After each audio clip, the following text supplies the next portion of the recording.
So I built a Chrome extension. The Chrome extension has an iframe. The iframe points towards a React server component application, something written in Waku, and that is actually just going to do an API called ChatGPT, and it's a lot of fun. Let's dive in. Okay, so I have this project here. Let's just go over some dependencies. Basically, it's a Rescript application. We're having Waku here, and I'm gonna gloss over a lot of things, but it's kind of neat. So that's why I'm recording this. We do a bun run dev. What will that do? That's just gonna start Waku over here, Waku dev. Burp. We're gonna make some changes. We're gonna use rescript. So rescript watch. There we go. Anyway, what is this thing about? Let's go to my browser. We're gonna say this thing. See how it pasted the text in there? It was actually a little bit more tricky than I'm giving myself credit here. And then what this is mostly about is I'm writing an email. I put all my thoughts into the mail, and then I need it to make, then it needs to sound nice, because we sugarcoat things. We just don't, humans don't straight up tell what they think. We try to be a little human.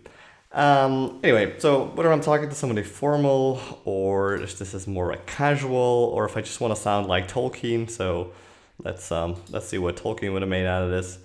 And this is now doing an API call to my React Server component thing, and it will do a call to ChatGPT, because you can't really do that in your browser. You can't just make API calls from it in your browser. And then it just has like for final project, we shall forward a humble web server that bids hello to all.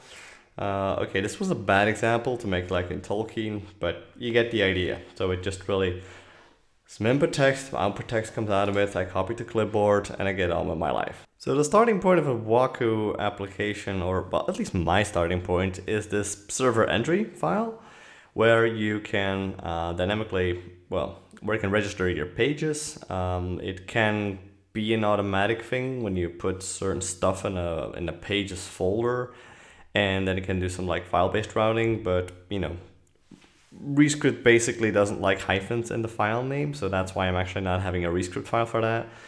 And we're just gonna register one page. It's gonna be static because it doesn't need to re-render every time it's being fetched. And our little home component is gonna be like a server component. When you look at this thing, so this is all server-side by default. This is a little bit how the React Server component thing working. I'm kind of learning all these things, so no expert on it, but basically follow the Waku tutorial. It's really great stuff, and I feel like Waku is minimal, so you don't need to learn a lot of other things, and you basically can get very quickly to the fundamentals of the React Server components. So I have my server component, and this is just an async function. Doesn't do anything async, but it's async because it's fun. And it also, I don't know, feels like it helps me reason better about that. This little thing has a fetch completions. So this is kind of neat. This is a use server request. So it's a callback, it returns promise. And here we're just gonna do like an open API chat complete. Basically we entered something in the form, we're posting that, it ends up here. And I can just pass this fetch function as a prop to my client application.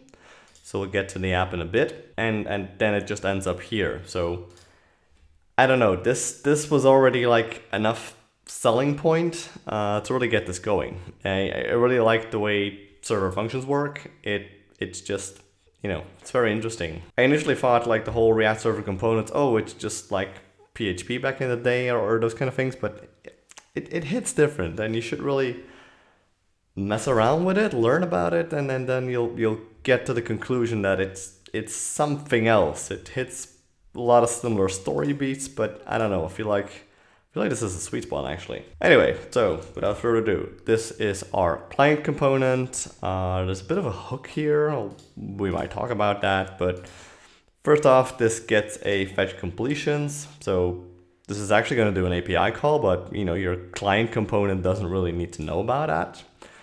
It's using this use action transition, which is basically a combination of the use transition and the use action state. You can't use action state with a promise, or that's just not gonna work without a use transition. These are all like new React 18, 19 APIs.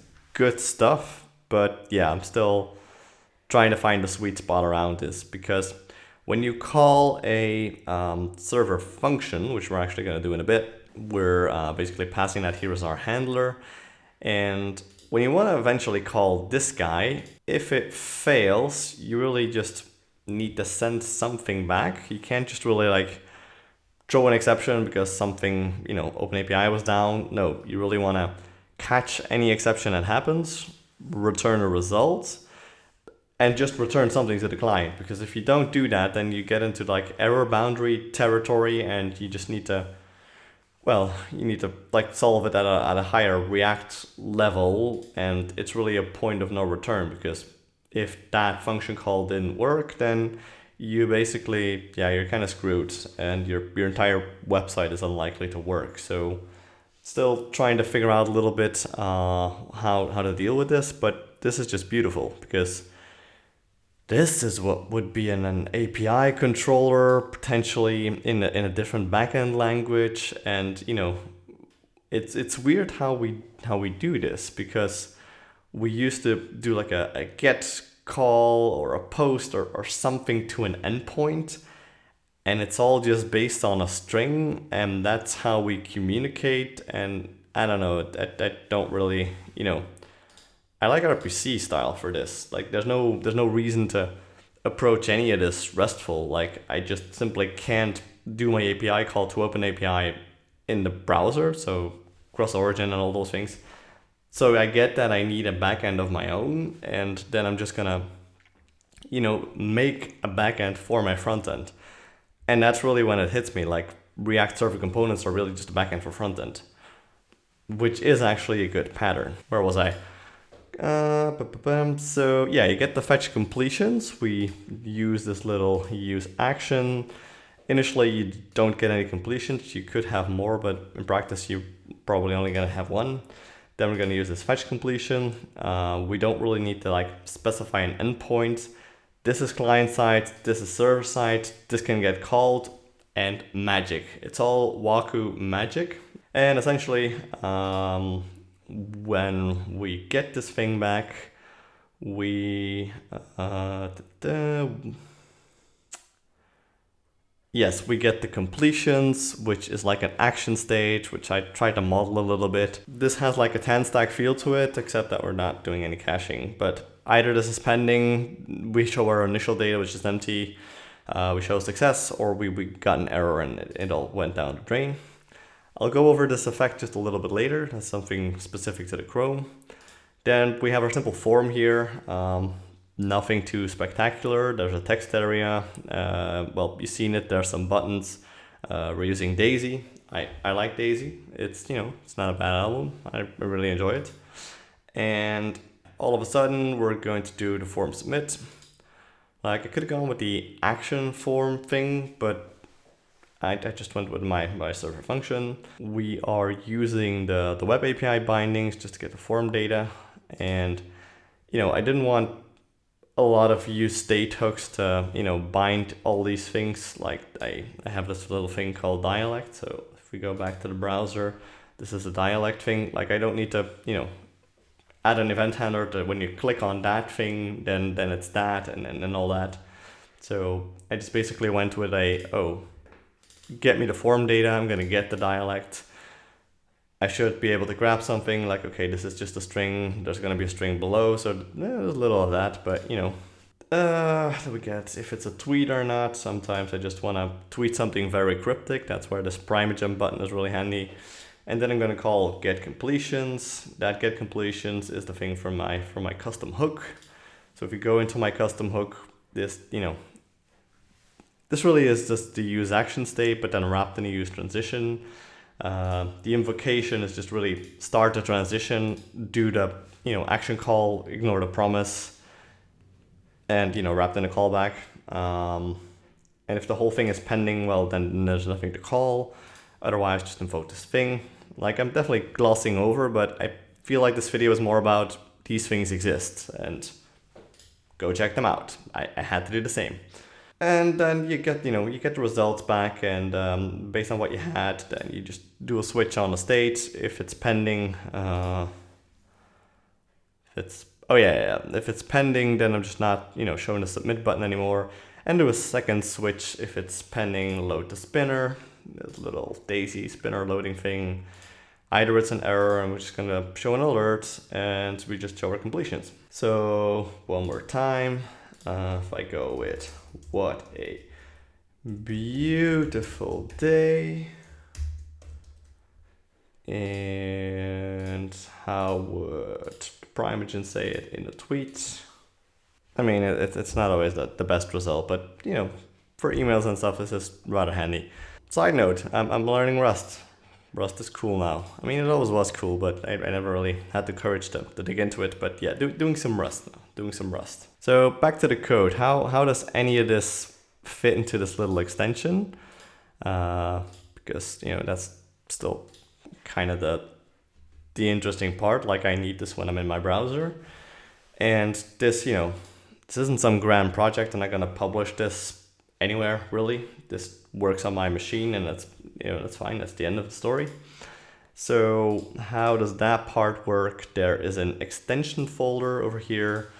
We basically have a Chrome extension manifest. I can do the side panel API, so that's the thing that slides open, etc.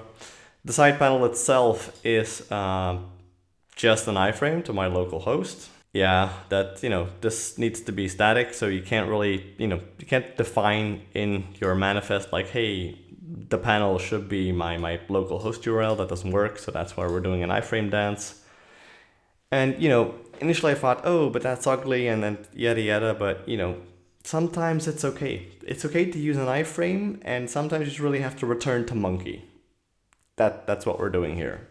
And it's beautiful. Okay, so we have a side panel JS. What happens in this thing? We have some Chrome specific API. When you select something in your session, basically you can have like a worker. The worker is really some more Chrome extension specific logic, but it sort of listens if you click on a menu, and then we open the panel for that click. That's the menu button, and basically if we selected some text, I think if we selected some text, we're just gonna store that in our storage session thing, and then basically if that happens, we can on that event change, we check if it's our change, and then basically we're gonna send the data to an iframe.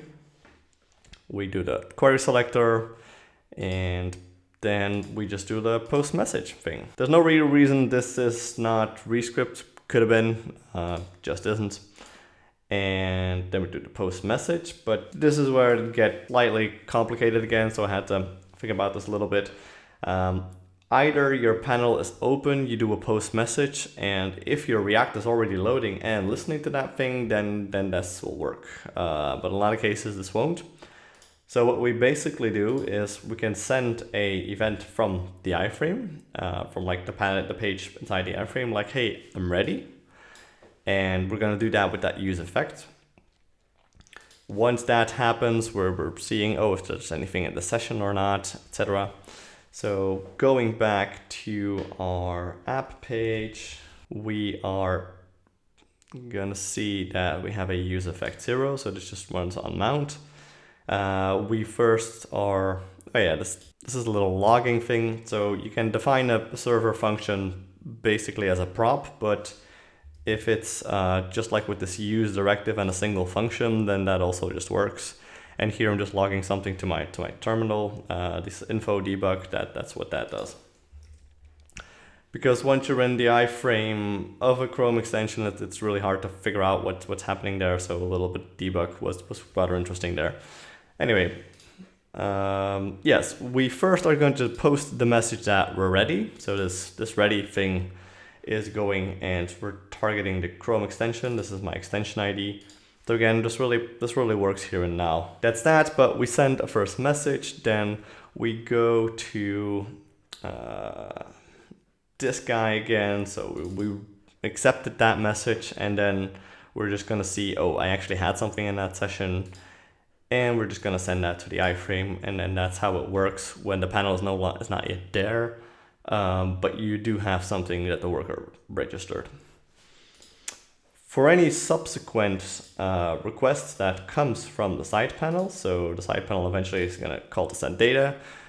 When we get here, there's another thing aboard controllers, so you can add event listeners with a controller.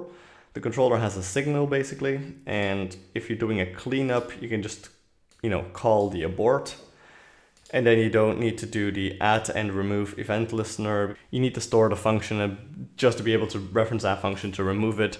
So the abort signal is just a cleaner way to do it. Again, glossing over, but it exists. That's the point. What we're gonna do here is some pattern matching. So I could get anything. The Chrome Dev tool also uses this, so you just get a lot of stuff. I know my origin is again my Chrome extension. Then we have some pattern matching. So I'm expecting an object. This is the new dict syntax, rescript 12 thing, lovely.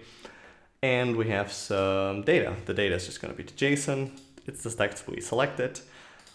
Then we're just doing a little server function to log again. And yeah, then we just do a set input of our content. And that's basically all it is. Roll credits until we meet again.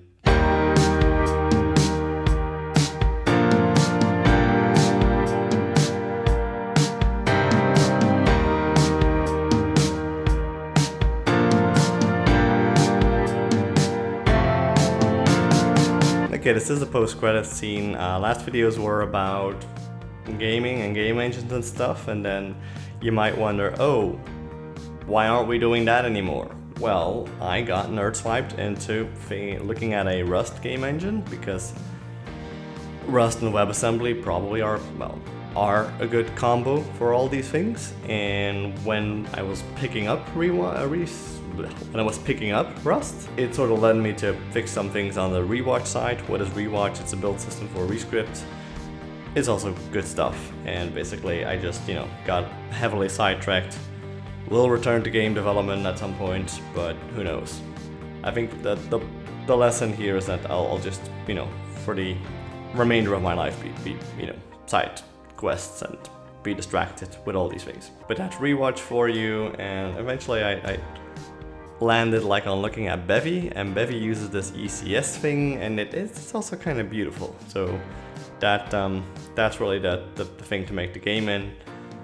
But again, someday, maybe in 5 years. Bye!